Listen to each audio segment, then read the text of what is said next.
In my sort of medical career, the shift towards women as medical students has been massive. We were definitely the minority when I was at medical school, Right. and now medical students, female medical students, are in the majority. But as you say, as you go through the ranks, and I don't have the figures to hand, but you definitely see that fall off as you go higher in your career, and particularly in academia.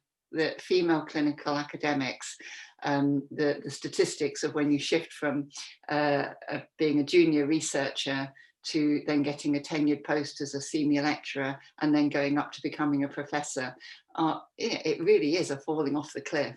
And there's been a lot of push within medical academia, particularly driven by Dame Sally Davies, because she said, when she set up the NIHR, she inspired the Athena Swan movement, which was to encourage women or encourage institutions to make sure women had the right opportunities to be able to develop their careers. So not saying that you should be any less than a man in terms of your academic ability, but the opportunity should be there. And that is starting to impact now, and I really do mean starting. It's not a level playing field yet. Mm.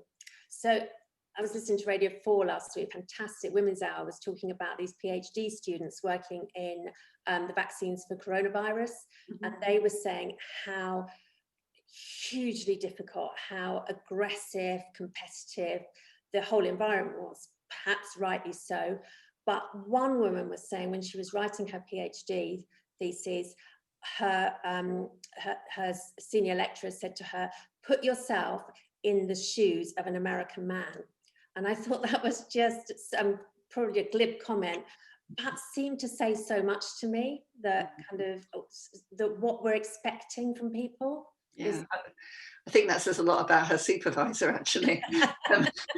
You do not need to put yourself into the mindset of an American man to succeed, but unfortunately, that kind of old-fashioned perception still exists.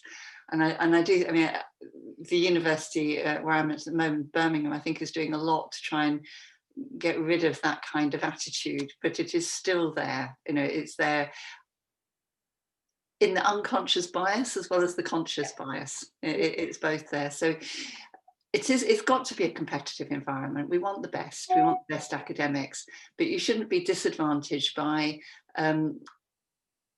just because you're a woman, or because of the fact that you want to have a family, for example, and you have a career break because of that.